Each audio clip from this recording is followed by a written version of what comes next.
ہم نے سورۃ الاعراف میں 6 نبیوں کا قصہ پڑھا اور ہر ایک پہ ایک مختلف آسمانی آفت آئی۔ قوم نوح پہ طوفان آیا، قوم عاد پہ ہوائیں چھوڑی گئیں، قوم سمود کو 3 مختلف قسم کی سزائیں ملی، چنگھاڑ کی، زلزلے کی اور کچھ اور۔ قوم لوط پہ پتھر بھی برسائے گئے اور بھی سزائیں ملی۔ اسی طرح سے قوم مدین کے اوپر بھی زلزلہ آیا، اور موسیٰ علیہ السلام کے دشمن فرعون کو اللہ نے پانی میں ڈبو دیا۔ وہ کام جو پچھلے انبیاء کرام کو جھٹلانے والی قوموں کے ساتھ آسمانی آفات کے ذریعے ہوا، وہ محمد عربی صلی اللہ علیہ وسلم کے دشمنوں کے ساتھ، صحابہ کی تلواروں کے ساتھ ہوا۔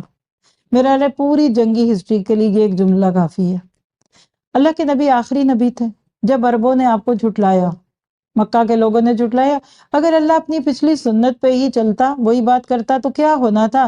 ایک طوفان آتا، ایک زلزلہ آتا، ایک بچھاڑ آتی، سارے مکہ کے دشمن مارے جاتے، ختم۔ پر آپ نے ایسا نہیں کیا۔ کیوں؟ اس لیے کہ اللہ نے اس امت کو باقی رکھنا تھا۔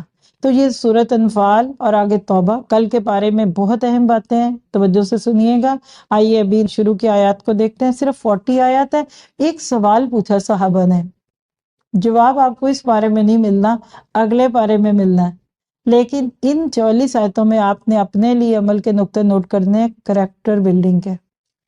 جب دین کا نام آ جائے تو سب سے پہلے ساتھیوں کی تربیت کرو، ان کا تزکیہ کرو، ان کی تربیت کرو۔ مالی معاملات میں پڑھنے سے پہلے اپنا سٹینڈرڈ تو دیکھ لو، دل کتنا ہے، کیلیپر کتنا ہے، حوصلہ کتنا ہے، کتنا تمہارا ظرف ہے، چھوٹی چھوٹی بات پہ ڈر تو نہیں جاؤ گے، چھوٹی سی کمٹمنٹ پہ گھبرا تو نہیں جاؤ گے، یا پھر اپنی ان باتوں کو کہیں لیک آؤٹ تو نہیں کرو گے۔ یہ سارا کچھ اس میں ہے۔